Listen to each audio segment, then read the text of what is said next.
Hey guys, if you have a Ford Econoline van and one of the rivets on the frame is broken off, don't worry, because there is a technical service bulletin on how to fix it. And I will leave a link to that bulletin down in the description below. And I believe the reason that this is broken is someone tried to tow this vehicle out of a snowstorm by putting a strap around one of these I-beams. And also, I think they tried to put it around the shock because the shock on this side was bent really bad. First thing we need to do is try to remove the rivet. And I'm gonna drill it out. I already tried to kind of hit it with an air hammer, but it wasn't working. So I got like a little centering punch here. And we'll try to get it as centered as possible here.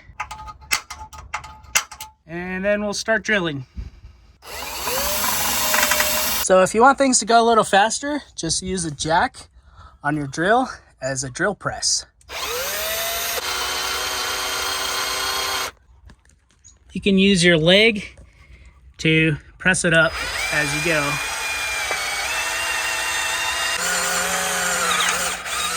And we're through.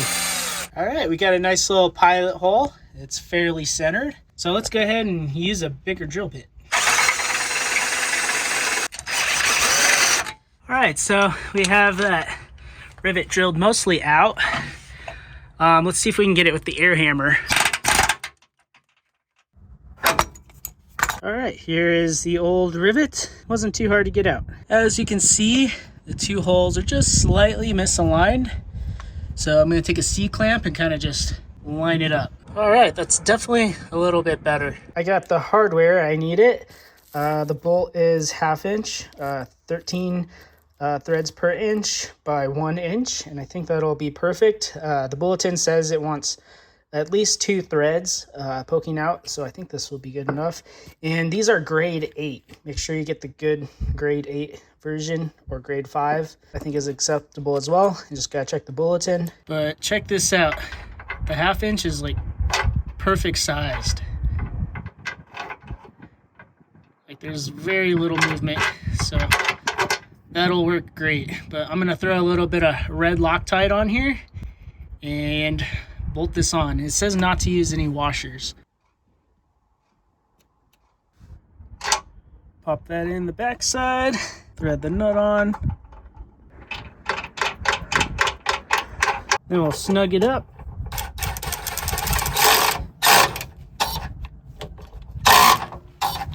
And the bulletin says it needs to be torqued down to 75 foot-pounds.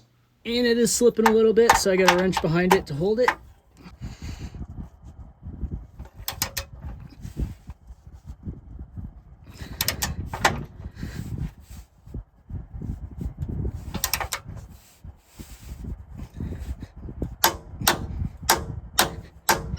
It's pretty darn tight, and we definitely have 2 threads sticking out, so that's perfect. Go ahead and pull this off, and that should work. It was probably driving around without that rivet for a very long time and nothing bad happened, so at least now it's back to where it should be. But anyways guys, thanks for watching. I hope this video is helpful, and again, I'll leave the bulletin down in the description below where you can check it out. But have a good one. Peace.